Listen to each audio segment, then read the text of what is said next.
Hello बच्चों, कैसे हो आप लोग। स्वागत है आपका अपने टीचिंग क्लास प्रगतिशील क्लास में। बहुत दिन के बाद आज हम 8th क्लास का वीडियो लेके आए हैं। 8th क्लास, हाँ 8th क्लास ही सही सुन रहे हो, 8th क्लास। तो 8th क्लास वाले जो बहुत दिन से इंतजार कर रहे थे कि मेरा वीडियो कब आएगा, मेरे लिए भी आप वीडियो बना दो, तो आखिरकार उसके लिए भी बन ही गया है। तो देखो 8th क्लास का जो अभी जो चैप्टर है फोर्स एंड प्रेशर, इसके बारे में देखते हैं। ठीक है, तो चलो शुरू करते हैं फोर्स से। ठीक, सबसे पहला डेफिनेशन फोर्स का। फोर्स क्या होता है, ध्यान से समझते जाओ, एकदम अच्छे से समझ में आएगा। फोर्स क्या होता है, ये कोई ऑब्जेक्ट रखा हुआ है, ये कोई ऑब्जेक्ट रखा हुआ है और इस ऑब्जेक्ट को क्या किए ना, इस तरफ खींच दिए, इस तरफ खींचे, इस तरफ खींचे ना, तो खींचने को बोलते हैं पुल करना, खींचने को बोलते हैं पुल करना। ठीक है, और ये एक ऑब्जेक्ट है, ये एक ऑब्जेक्ट है, इस ऑब्जेक्ट को ऐसे ऐसे धक्का दिए, तो इस धक्का देने को हम लोग बोलते हैं पुश। धक्का देना जो होता है उसको हम लोग बोलते हैं पुश, और जो खींचना होता है ना उसको बोलते हैं पुल। तो अगर किसी ऑब्जेक्ट को हम धक्का देते हैं या फिर खींचते हैं, तो ये जो पुश और पुल है जो किसी ऑब्जेक्ट पे एक्ट करता है ना, इसी को हम लोग बोलते हैं फोर्स। आया बात समझ में। फोर्स क्या होता है, तो फोर्स होता है किसी ऑब्जेक्ट पे ये जो पुश और पुल एक्ट होता है, इसी को हम लोग बोलते हैं फोर्स। तो डेफिनेशन लिख देते हैं फोर्स का। फोर्स का डेफिनेशन क्या हो गया, फोर्स का डेफिनेशन ए पुश और पुल, कोई पुश या फिर pull acting on an object is called force. कोई पुश और पुल जो किसी ऑब्जेक्ट पे एक्ट करेगा, इसी पुश और पुल को हम लोग बोलते हैं फोर्स। आया बात समझ में। ए पुश और pull acting on an object is called force. किसी ऑब्जेक्ट पे पुश और पुल जो एक्ट करेगा उसी को हम लोग बोलते हैं फोर्स।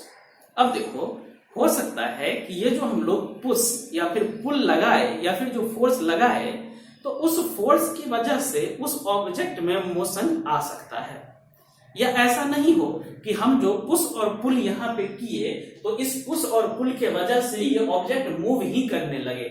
ऐसा कोई जरूरी नहीं है, ये मूव कर भी सकता है और ये मूव नहीं भी कर सकता है। तो ऐसा नहीं है कि मूव करेगा तभी उसको फोर्स बोलेंगे, नहीं। किसी ऑब्जेक्ट को हम धक्का दिए या फिर उस ऑब्जेक्ट को हम लोग खींचे तो उसको हम लोग फोर्स बोल देंगे। पुश और pull acting on an object is called force.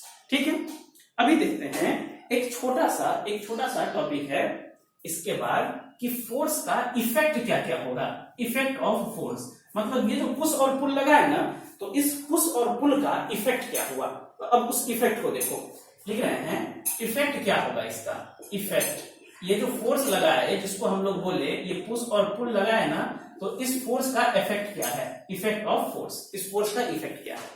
देखो ध्यान से देखो, तुम्हारा भाई और छोटा बहन जो होगा वो क्या हो रहा है, साइकिल चला रहा है, साइकिल चला रहा है, और ऐसे किए हो जैसे वो साइकिल चला रहा है, पीछे से जाके धक्का दे दिए, ऐसा किए हुए हो। तो वो साइकिल चला रहा था और पीछे से जाके धक्का दे दिए तो उसका स्पीड बढ़ जाता था ना। आया बात समझ में। या फिर ऐसा है कि वो साइकिल पे बैठा हुआ है और साइकिल पे बैठा हुआ है, चुपचाप फिर बैठा हुआ है और तुम उसको धक्का दिए, तो बैठा हुआ था पहले से, रेस्ट में था, और उसको तुम धक्का दिए तो वो चलना शुरू कर दिया, मतलब अब मोशन में आ गया ना। तो फोर्स क्या करता है, किसी रुके हुए बॉडी को चला देता है। आया बात समझ में। फोर्स जो है वो किसी रुके हुए बॉडी को चला देता है। या ऐसा देखो, उधर से तुम्हारा भाई साइकिल लेके आ रहा था और तुम क्या किए, यहाँ पे खड़ा होकर उसको आगे से रोक दिए, तो अब वो चलते हुए आ रहा था, अब तुम फोर्स लगा के क्या किए, उसको रोक दिए ना। तो फोर्स किसी ऑब्जेक्ट को चला भी सकता है जो पहले से रुका हुआ है, या किसी चलते हुए ऑब्जेक्ट को रोक भी सकता है। तो यहाँ जो इफेक्ट ऑफ फोर्स लिखे हुए हैं, इसमें सबसे पहले लिखे कि फोर्स क्या करेगा, force can move a stationary object. Force जो है ना वो किसी स्टेशनरी ऑब्जेक्ट को मूव करा सकता है। स्टेशनरी ऑब्जेक्ट कहने का मतलब हो गया रुका हुआ ऑब्जेक्ट। फोर्स किसी रुके हुए ऑब्जेक्ट को मूव करा सकता है। और second, force can move a stationary object, और दूसरा हो जाता है force can stop a moving object. और फोर्स जो है ना वो किसी मूविंग ऑब्जेक्ट को भी रोक सकता है। फोर्स किसी रुके हुए ऑब्जेक्ट को चला सकता है और फोर्स क्या करेगा, किसी चलते हुए ऑब्जेक्ट को रोक सकता है। ये दोनों काम फोर्स कर सकता है। और अभी ये बताए थे कि जिस डायरेक्शन में ऑब्जेक्ट का मोशन है तुम उसी डायरेक्शन में फोर्स लगा दो तो इस फोर्स की वजह से उसका स्पीड बढ़ सकता है। आया समझ में? तो क्या लिखें कि फोर्स जो होता है वो स्पीड को बढ़ा भी सकता है और स्पीड को घटा भी सकता है। फोर्स कैन इंक्रीज, फोर्स जो होगा वो इंक्रीज कर सकता है, या फिर ऐसे ही लिखते हैं तो डिक्रीज भी कर देगा। फोर्स कैन इंक्रीज और decrease the speed of object. Force जो होगा ना वो किसी ऑब्जेक्ट के स्पीड को इंक्रीज भी कर सकता है या फिर डिक्रीज भी कर सकता है। 3 बात आया समझ में? अब देखो बलून, देखो बलून ऐसे खुला हुआ है और उसको दोनों तरफ से हाथ से दबा दो ना, उसको दबा दो तो पहले बलून जो है वो स्पेरिकल है, ऐसे ऐसे एकदम गोला बना हुआ। अब दबा दोगे तो क्या होगा, इधर से चपटा हो जाएगा ना, चपटा ऐसे फ्लैट हो जाएगा। मतलब फोर्स लगाने से किसी ऑब्जेक्ट का शेप और साइज दोनों में चेंज आ जाता है। आया बात समझ में? तो फोर्स किसी भी ऑब्जेक्ट का शेप और साइज भी चेंज कर सकता है। तो यहाँ पे चौथा पॉइंट लिखें कि ये जो फोर्स होता है ना, फोर्स वो चेंज कर देता है। Force can change the shape and size of object. Force जो होता है वो किसी ऑब्जेक्ट का शेप और साइज को चेंज कर देता है। फोर्स जो होता है वो किसी भी ऑब्जेक्ट को शेप और साइज को चेंज कर देता है। तो ये इतना हो गया इफेक्ट ऑफ फोर्स। सबसे पहले फोर्स का डिफिनेशन बताया, फिर फोर्स का इफेक्ट बताया कि फोर्स का क्या क्या इफेक्ट हो सकता है। आया बात समझ में? अभी देखो ये जो फोर्स है ना, इस फोर्स का ऐसा यूनिट होता है न्यूटन। ये जो फोर्स लिखे हुए हैं ना उस फोर्स का ऐसा यूनिट होता है न्यूटन। याद रखेंगे, कोई पूछेगा कि फोर्स का ऐसा यूनिट क्या होता है तो फोर्स का ऐसा यूनिट बोलेंगे कि फोर्स का ऐसा यूनिट होता है न्यूटन। फोर्स का ऐसा यूनिट है न्यूटन। अब देखो, अब हम तुमको पढ़ा रहे हैं एक चीज जिसको हम लोग बोलते हैं रिजल्टेंट फोर्स। कि रिजल्टेंट फोर्स क्या होता है। रिजल्टेंट फोर्स क्या होता है ना उसको समझो। कोई ऑब्जेक्ट है और उस ऑब्जेक्ट पे बहुत सारा फोर्स लग रहा है। कोई ऑब्जेक्ट है और उस ऑब्जेक्ट पे बहुत सारा फोर्स लग रहा है, तो हम चाहते हैं कि उस सारे फोर्स को हटा दें और उसके बदले में एक ही फोर्स लगा दें। ध्यान से सुनो, कोई ऑब्जेक्ट है, उस ऑब्जेक्ट पे बहुत सारा फोर्स लग रहा है और बहुत सारा फोर्स लग रहा है, तो हम चाहते हैं कि उस फोर्स को हटा दें और उसके बदले में एक सिंगल फोर्स लगा दें और वो सिंगल फोर्स भी वही काम करे जो वो सारा बहुत सारा फोर्स मिलके कर रहा था। तो ये जो सिंगल फोर्स लगा है ना, इसी सिंगल फोर्स को हम लोग बोलते हैं रिजल्टेंट फोर्स। बात नहीं आया समझ में? फिर से सुनो। रिजल्टेंट फोर्स क्या होता है कि अगर कोई ऑब्जेक्ट है और उस ऑब्जेक्ट में बहुत सारा फोर्स लग रहा है, तो हम बोलेंगे कि बहुत सारे फोर्स को हटा दो और उसके बदले में एक सिंगल फोर्स लगा दो और वो सिंगल फोर्स भी वही काम करेगा ना जो पहले बहुत सारा फोर्स मिलके कर रहा था। तो ये जो सिंगल फोर्स है, इसी सिंगल फोर्स को हम लोग बोलते हैं रिजल्टेंट फोर्स। देखो क्या बोल रहे हैं, रिजल्टेंट फोर्स क्या है। जैसे कि ये कोई ऑब्जेक्ट है, ये कोई ऑब्जेक्ट है और इस ऑब्जेक्ट पे बहुत सारा फोर्स लग रहा है। इधर से फोर्स लग रहा, इधर से फोर्स लग रहा, इधर से फोर्स लग रहा, हर तरफ से फोर्स लग रहा है। तो अब हो सकता है कि ये ऑब्जेक्ट चले, तो इस सारे फोर्स को हम हटा देते हैं और इस सारे फोर्स के बदले में एक फोर्स लगा दिए। तो ये जो सिंगल फोर्स है ना, वो इस सारे फोर्स का रिजल्टेंट है। मतलब F1, F2, F3 और ये जो सिंगल फोर्स है, तो इस सिंगल फोर्स को हम लोग बोलते हैं रिजल्टेंट फोर्स। आया बात समझ में? रिजल्टेंट फोर्स क्या होता है। रिजल्टेंट फोर्स होता है एक ऐसा सिंगल फोर्स जो सारे फोर्स को रिप्लेस कर दे और वो अकेले लग जाए और जितना काम वो सारा फोर्स मिल के कर रहा था उतना काम वो अकेले कर दे। तो इसको हम लोग बोलते हैं रिजल्टेंट फोर्स। आया बात समझ में? रिजल्टेंट फोर्स आया समझ में क्या होता है। अब देखो, तुमको हम रिजल्टेंट फोर्स निकालना सिखाते हैं। रिजल्टेंट फोर्स को निकालोगे कैसे, उस चीज को सिखाते हैं। अब ध्यान से सीखना, एकदम आसान होता है ये सब चीज, कोई भारी बात नहीं है। ध्यान से सीखो। ये ऑब्जेक्ट है, ये हम एक ऑब्जेक्ट बनाए और इस ऑब्जेक्ट पे क्या हुआ कि इस तरफ एक फोर्स एक्ट कर रहा है, इसको बोल दिया 10 न्यूटन का, और इस तरफ एक फोर्स एक्ट कर रहा है, इस तरफ एक फोर्स एक्ट कर रहा है, इस फोर्स को बोल दिए 20 न्यूटन का और बोले कि रिजल्टेंट फोर्स बताओ। तो अब रिजल्टेंट फोर्स निकालना है ना, तो उसके लिए हमको करना होता है कि इधर से देखो, इधर वाला जो डायरेक्शन है ना, इधर वाला डायरेक्शन, इसको हम लोग पॉजिटिव मानते हैं और जो इसके उल्टे वाला डायरेक्शन है ना, इसको नेगेटिव मानते हैं। और देखो अब इसका रिजल्टेंट फोर्स निकाल देंगे या फिर नेट फोर्स निकाल देंगे। तो ऐसे लिखते हैं रिजल्टेंट फोर्स या नेट फोर्स, इसको लिखते हैं F नेट। और इधर वाला वैल्यू को प्लस में लिखो, मतलब 10 लग रहा है ना तो प्लस 10 लिखो, प्लस 10। और इधर कितना लग रहा है 20, तो 20 लिखे। और इधर वाला का डायरेक्शन क्या हो जाएगा माइनस, तो 10 माइनस 20 कितना हो जाएगा माइनस 10 न्यूटन। आया बात समझ में। तो इस पे नेट फोर्स कितना एक्ट करेगा, तो इस पे नेट फोर्स जो एक्ट करेगा वो हो जाएगा 10 न्यूटन का। और साथ में क्या आया माइनस भी ना, माइनस कौन से डायरेक्शन में, इस डायरेक्शन में।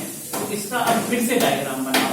अब क्या करेंगे, इस दोनों फोर्स को हटा के एक सिंगल फोर्स लगाएंगे जो इतना ही का काम करे। तो वो कितना आया है 10 न्यूटन। और 10 न्यूटन किधर, तो माइनस में। माइनस किस डायरेक्शन को माने थे ना, तो इस तरफ लिख देंगे 10 न्यूटन। ये हो गया इसका रिजल्टेंट फोर्स। आया बात समझ में। तो अब रिजल्टेंट फोर्स निकालना सीख गए। रिजल्टेंट फोर्स क्या होता है, चलो तो एक और क्वेश्चन करके बताओ। तो ये एक हम क्वेश्चन दे रहे हैं, इस पे भी रिजल्टेंट फोर्स बताना कितना होता है। इस तरफ लग रहा है 10 न्यूटन का और इस तरफ लग रहा है 10 न्यूटन का। जल्दी से बताओ कि नेट फोर्स कितना आएगा। देखो वीडियो को पॉज करोगे, जब क्वेश्चन देंगे वीडियो को पॉज करो, फिर क्वेश्चन को सॉल्व करो और फिर आगे बढ़ना है। जल्दी से पॉज करके इसका आंसर पाओ, तब मेरा आंसर देखना। कर लिए पॉज, आंसर बना लिए। अब देखो मेरा आंसर देखो, इस तरफ वाले डायरेक्शन को हम बोले थे पॉजिटिव लो, तो प्लस 10। इधर वाले डायरेक्शन को भी पॉजिटिव लेना है ना, प्लस 10। आंसर कितना आया प्लस में 20। तो नेट फोर्स कितना हो गया 20 न्यूटन। नेट फोर्स जो हो गया वो हो गया 20 न्यूटन का। नेट फोर्स कितना हो गया 20 न्यूटन। आया बात समझ में। नेट फोर्स हो गया है 20 न्यूटन का। एकदम क्लियर बात है। चलो हो गया। अब देखो, अगर इसी में कोई आदमी ऐसे कर दे कि इस डायरेक्शन को ऐसे कर देता और इस डायरेक्शन को ऐसे कर देता, अब बोलता है नेट फोर्स निकालने। फिर से वीडियो को पॉज करो और बनाओ। हो गया, चलो अब हम बनाते हैं। अब नेट फोर्स कितना हो जाएगा, तो इस डायरेक्शन में है 10, तो इधर वाले डायरेक्शन को तो माइनस लिए हुए है ना, तो ये हो गया माइनस। और इधर वाले डायरेक्शन को भी क्या लोगे माइनस। आंसर कितना आया टोटल -20। तो यही आ गया नेट फोर्स। आया बात समझ में। तो अब नेट फोर्स का क्या कॉन्सेप्ट है ये तो क्लियर हुआ ना।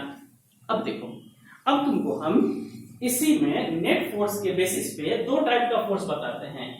एक फोर्स होता है बैलेंस्ड फोर्स और दूसरा फोर्स होता है अनबैलेंस्ड फोर्स। तो पहले हम दोनों का डिफिनेशन लिखा देते हैं और फिर दोनों फोर्स को समझते हैं कि बैलेंस्ड फोर्स और अनबैलेंस्ड फोर्स है क्या।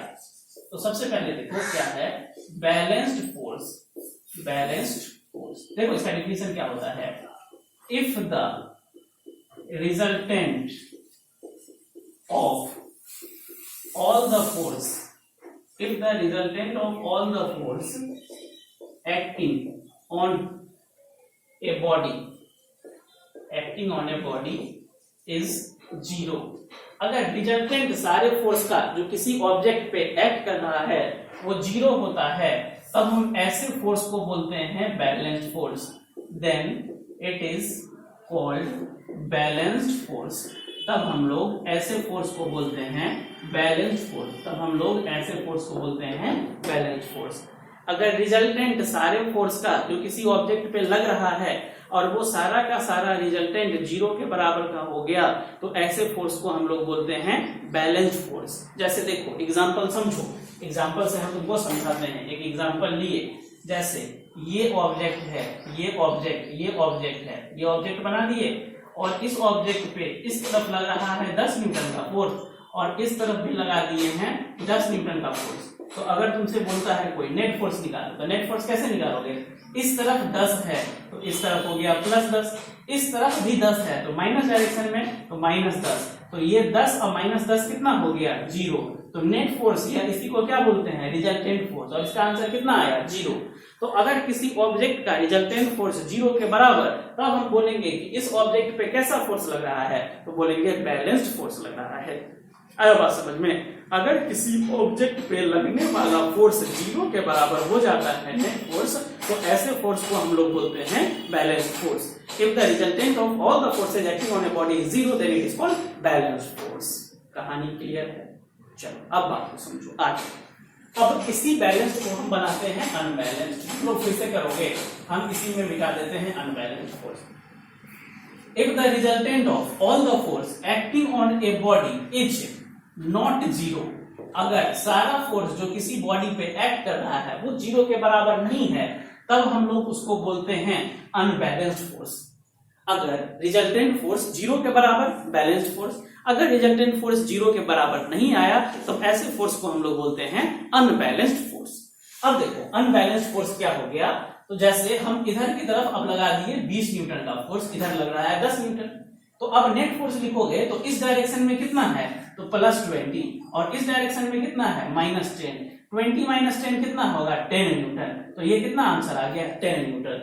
तो अब आंसर 0 के बराबर आया क्या, नहीं आया। अब नेट फोर्स 0 के बराबर नहीं आया, तो जब नेट फोर्स 0 के बराबर नहीं आता है तब हम लोग ऐसे फोर्स को बोलते हैं अनबैलेंस्ड फोर्स। अगर रिजल्टेंट फोर्स 0 के बराबर बैलेंस्ड फोर्स, अनबैलेंस्ड फोर्स 0 के बराबर नहीं आया, सॉरी अगर रिजल्टेंट फोर्स 0 के बराबर नहीं आया तो उसको बोलते हैं अनबैलेंस्ड फोर्स, 0 के बराबर आ गया तो बोलते हैं बैलेंस्ड फोर्स। एकदम क्लियर है, बैलेंस्ड फोर्स क्या होता है, अनबैलेंस्ड फोर्स क्या होता है, रिजल्टेंट फोर्स क्या होता है, फोर्स क्या होता है और फोर्स का इफेक्ट क्या होता है, इतना बात हम लोग गए हैं सीख।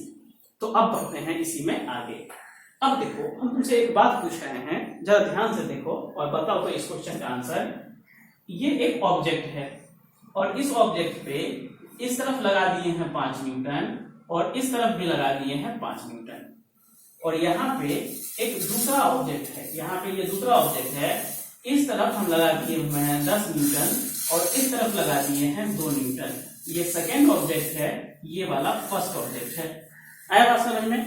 तो ये फर्स्ट ऑब्जेक्ट के लिए देखो तो लिखते हैं कि यहाँ पे नेट फोर्स कितना आएगा, तो इस डायरेक्शन में 5 तो +5, इस डायरेक्शन में कितना -5, तो आंसर कितना हो गया 0।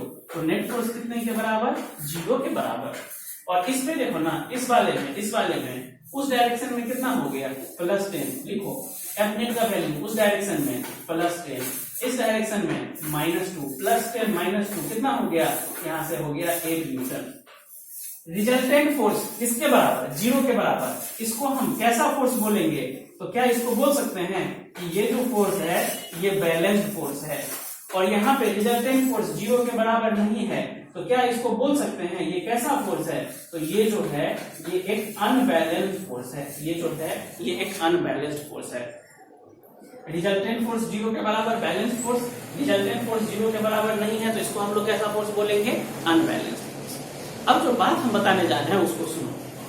अगर इसका नेट फोर्स 0 हो गया, ये एक ऑब्जेक्ट, ये ऑब्जेक्ट इसको इधर भी 5 न्यूटन से खींच रहे हैं, इधर भी 5 न्यूटन से खींच रहे हैं, तो ये किधर जाएगा बताओ। इसको इधर भी 5 न्यूटन से खींच रहे हैं, इधर भी 5 न्यूटन से खींच रहे हैं, तो ये ऑब्जेक्ट किधर जाएगा, किधर भी नहीं जाएगा, यहीं पे रहेगा। आया बात समझ में? मतलब बैलेंस फोर्स जो है ना, वो किसी रुके हुए बॉडी को नहीं चला सकता और किसी चलते हुए बॉडी को भी नहीं रोक सकता। आया बात समझ में? तो कहीं पे अगर क्वेश्चन लिखा हुआ है कि एक बॉडी रुका हुआ है और उस रुके हुए बॉडी को चलाना है, तो कौन सा फोर्स चलाएगा, तो बैलेंस फोर्स उसको नहीं चला सकता, चलाएगा तो सिर्फ और सिर्फ अनबैलेंस फोर्स। आया बात समझ में? मतलब कि बैलेंस फोर्स किसी रुके हुए बॉडी है तो उसको रोके ही रहेगा, और कोई बॉडी चल रहा है तो उसको चलाते ही रहेगा। बैलेंस फोर्स के पास ये कैपेसिटी नहीं ना है कि किसी चलते हुए को रोक दे या रोके हुए को चला दे, ये बैलेंस फोर्स के पास कैपेसिटी नहीं होता है। अब देखो ना अनबैलेंस फोर्स इसमें कितना आया 8 न्यूटन का, मतलब उस डायरेक्शन में 8 न्यूटन ना। तो हाँ, अब ये ऑब्जेक्ट है, इस पे सिर्फ और सिर्फ फोर्स लग रहा है इस डायरेक्शन में, कितना का 8 न्यूटन का, तो ये ऑब्जेक्ट इधर की तरफ चलने लगेगा। तो जो अनबैलेंस्ड फोर्स होता है ना, वो अनबैलेंस्ड फोर्स किसी रुके हुए बॉडी को चला देता है या चलते हुए बॉडी को रोक सकता है, लेकिन बैलेंस्ड फोर्स में ये कैपेसिटी नहीं होता है। आया समझ में? तो बैलेंस्ड फोर्स क्या करेगा, किसी अगर रुके हुए बॉडी है तो उसको रोक के ही रखेगा, और कोई बॉडी चल रहा है तो उसको चलते हुए ही छोड़ देगा। जबकि अनबैलेंस्ड फोर्स क्या करेगा, तो अनबैलेंस्ड फोर्स किसी रोके हुए बॉडी को चला सकता है और किसी चलते हुए बॉडी को रोक सकता है। ये हो गया पूरा का पूरा बैलेंस्ड फोर्स और अनबैलेंस्ड फोर्स का कहानी हो गया। ठीक है, अब देखो, अब 2 टाइप का और फोर्स होता है। अभी तो हम तुमको बताया कि बैलेंस फोर्स और अनबैलेंस फोर्स, तो ये किसके बेसिस पे था कि कितना नेट फोर्स किसी ऑब्जेक्ट पे लग रहा था, उसके बेसिस पे फोर्स का 2 टाइप था, बैलेंस फोर्स और अनबैलेंस फोर्स। अब देखो, एक अलग टाइप होता है फोर्स का, जो है वो एक अलग टाइप होता है, उसके बेसिस पे फोर्स का कुछ टाइप है। ठीक है, तो यहाँ लिखा हुआ है फोर्स, और ये जो फोर्स है, ये फोर्स 2 टाइप का हम लोग बोलते हैं। एक फोर्स को हम लोग बोलते हैं कॉन्टैक्ट फोर्स, एक जो फोर्स है इस फोर्स को हम लोग बोलते हैं कॉन्टैक्ट फोर्स, और जो अगला फोर्स है ना, इस इस अगले फोर्स को हम लोग बोलते हैं नॉन कॉन्टैक्ट फोर्स। एक फोर्स कैसा, कॉन्टैक्ट फोर्स, और दूसरा फोर्स कैसा, non contact force. Contact force का मतलब क्या हो गया कि दो बॉडी के बीच में सही में कॉन्टैक्ट होना चाहिए, फिजिकल कॉन्टैक्ट, ये एक बॉडी ये एक बॉडी, दोनों के बीच में कॉन्टैक्ट होना चाहिए, तब हम लोग बोलेंगे कि ये जो फोर्स लग रहा है ना, ये कॉन्टैक्ट फोर्स है। अगर एक ऑब्जेक्ट यहाँ है एक ऑब्जेक्ट यहाँ है, तब दोनों में फोर्स लगाने लगे तो दोनों के बीच में कोई कॉन्टैक्ट नहीं ना है, तब ऐसे फोर्स को हम लोग बोलते हैं non contact force. Contact force क्या होता है, जब दो ऑब्जेक्ट के बीच में एक्चुअल में कॉन्टैक्ट होता है उसको बोलते हैं कॉन्टैक्ट फोर्स, और दो ऑब्जेक्ट के बीच में कोई कॉन्टैक्ट नहीं है तब हम लोग उसको बोलते हैं नॉन कॉन्टैक्ट फोर्स। तो देखो कॉन्टैक्ट फोर्स, ये जो कॉन्टैक्ट फोर्स है, इस कॉन्टैक्ट फोर्स में क्या क्या आ सकता है, तो मस्कुलर फोर्स, ये कॉन्टैक्ट फोर्स में कैसा कैसा फोर्स आएगा, मस्कुलर फोर्स, या फिर और कौन सा फोर्स आ सकता है, तो और आ सकता है फ्रिक्शनल फोर्स। कॉन्टैक्ट फोर्स में देखो, कॉन्टैक्ट फोर्स में दो टाइप का फोर्स बताया, एक बताए मस्कुलर फोर्स, दूसरा बताए फिर फ्रिक्शनल फोर्स। मस्कुलर फोर्स क्या होता है, ऐसा फोर्स जो हमारे मसल्स के बीच में, जो मसल्स है, मसल्स के बीच में जो फोर्स लगता है, तो ये एक मसल्स ये दूसरा मसल्स, दोनों मसल्स कांटेक्ट में होता है ना, और एक मसल्स दूसरे मसल्स पे फोर्स लगाता है, तो ऐसा फोर्स जो दो मसल्स के बीच में लगता है, ऐसे फोर्स को हम लोग बोलते हैं कांटेक्ट फोर्स। आया बात समझ में? तो कांटेक्ट फोर्स में सबसे पहला हो गया मस्कुलर फोर्स। मस्कुलर फोर्स क्या होता है, तो डिफिनीशन लिखोगे मस्कुलर फोर्स का, force acting between the muscles of human या फिर animal is called muscular force. लिख लो, डेफिनेशन लिख लो, force acting between muscles of human और animal is called muscular force. मतलब ऐसा फोर्स जो मसल्स के बीच में लगता है, ऐसे फोर्स को हम लोग बोलते हैं मस्कुलर फोर्स। अब देखो दूसरा फोर्स है फ्रिक्शनल फोर्स। तो फ्रिक्शनल फोर्स क्या हो गया, फ्रिक्शनल फोर्स समझो कि ये एक ऑब्जेक्ट है, ये देखो ये एक ऑब्जेक्ट है, ये एक ऑब्जेक्ट है, ये एक ऑब्जेक्ट है, और दूसरा ऑब्जेक्ट ये है, ये दूसरा ऑब्जेक्ट है। तो ये एक ऑब्जेक्ट है और दूसरा ये एक ऑब्जेक्ट है, तो दोनों के बीच में फिजिकल कांटेक्ट है, दोनों कांटेक्ट में है। तो ये इसको हम आगे चलाएंगे, इसको आगे चलाना चाहते हैं ना, तो ये जो नीचे वाला ऑब्जेक्ट है ये चाहता नहीं है कि ये आगे जाए, मतलब इसके इधर मोशन हो रहा है ना, इस मोशन के अपोजिट डायरेक्शन में फोर्स लगता है, और ऐसे फोर्स को हम लोग बोलते हैं फ्रिक्शनल फोर्स। आया बात समझ में कि फ्रिक्शनल फोर्स क्या होता है? फ्रिक्शनल फोर्स जब दो ऑब्जेक्ट के बीच में मोशन होता है, तब जो दोनों ऑब्जेक्ट के बीच में फोर्स लगता है, उस फोर्स को हम लोग बोलते हैं फ्रिक्शनल फोर्स। क्लियर है? तो फ्रिक्शनल फोर्स का डिफिनीशन लिख दें क्या? लिख ही देते हैं। मस्कुलर फोर्स का भी डिफिनीशन नहीं लिखे हैं, force which acting between muscles of human और animal is called muscular force. मतलब ऐसा फोर्स जो ह्यूमन और एनिमल के मसल्स में लगता है, ऐसे फोर्स को हम लोग बोलते हैं मस्कुलर फोर्स। अब देखो frictional force, force which oppose motion, ऐसा फोर्स जो मोशन को अपोज करता है, उसको हम लोग बोलते हैं frictional force, is called frictional force. ऐसा फोर्स जो किसी मोशन को अपोज करता है, उसको हम लोग बोलते हैं फ्रिक्शनल फोर्स। ये दो ऑब्जेक्ट है और दोनों ऑब्जेक्ट के बीच में मोशन हो रहा है, तो ऐसा फोर्स जो इस मोशन को अपोज करता है ना, ये मोशन को नहीं होने देगा, ऐसे फोर्स को हम लोग बोलते हैं फ्रिक्शनल फोर्स। ठीक है? अब देखिए क्या बोले, फ्रिक्शनल फोर्स क्या होता है? ऐसा फोर्स जो मोशन को अपोज करता है, ऐसे फोर्स को हम लोग बोलते हैं फ्रिक्शनल फोर्स। फोर्स विच अपोजेस मोशन, ऐसा फोर्स जो मोशन को अपोज करेगा, उसको हम लोग बोल दिए फ्रिक्शनल फोर्स। मस्कुलर फोर्स क्या है? ऐसा फोर्स जो एक्ट करता है मसल्स ऑफ ह्यूमन और एनिमल, उसको हम लोग बोलते हैं मस्कुलर फोर्स। अब देखो ये जो फ्रिक्शनल फोर्स होता है ना, ये फ्रिक्शनल फोर्स होता है तीन टाइप का, तीनों टाइप को हम तुमको बताते हैं। ये जो फ्रिक्शनल फोर्स है ना, इस फ्रिक्शनल फोर्स को तीन टाइप में डिवाइड करते हैं। अभी हम सिर्फ और सिर्फ कांटेक्ट फोर्स आज पढ़ा रहे हैं, अगले क्लास में जब आएंगे तब तुमको हम नॉन कांटेक्ट फोर्स और प्रेशर के बारे में बता देंगे। अभी सिर्फ और सिर्फ कांटेक्ट फोर्स ही आज बताएंगे। ठीक है? तो अब देखो कांटेक्ट फोर्स में ये जो था फ्रिक्शनल फोर्स, इस फ्रिक्शनल फोर्स को देखो, ये जो फ्रिक्शनल फोर्स है, डिफिनीशन तो बता दिए कि ऐसा फोर्स जो अपोज करता है मोशन किसी भी ऑब्जेक्ट के बीच का, उसको बोलते हैं फ्रिक्शनल फोर्स। और ये जो फ्रिक्शनल फोर्स होता है ना, ये फ्रिक्शनल फोर्स 3 टाइप का होता है। कौन कौन सा होता है? देखो, फ्रिक्शनल फोर्स 3 टाइप का होगा। एक फ्रिक्शनल फोर्स को हम लोग बोलते हैं स्टैटिक फ्रिक्शनल, स्टैटिक फ्रिक्शन।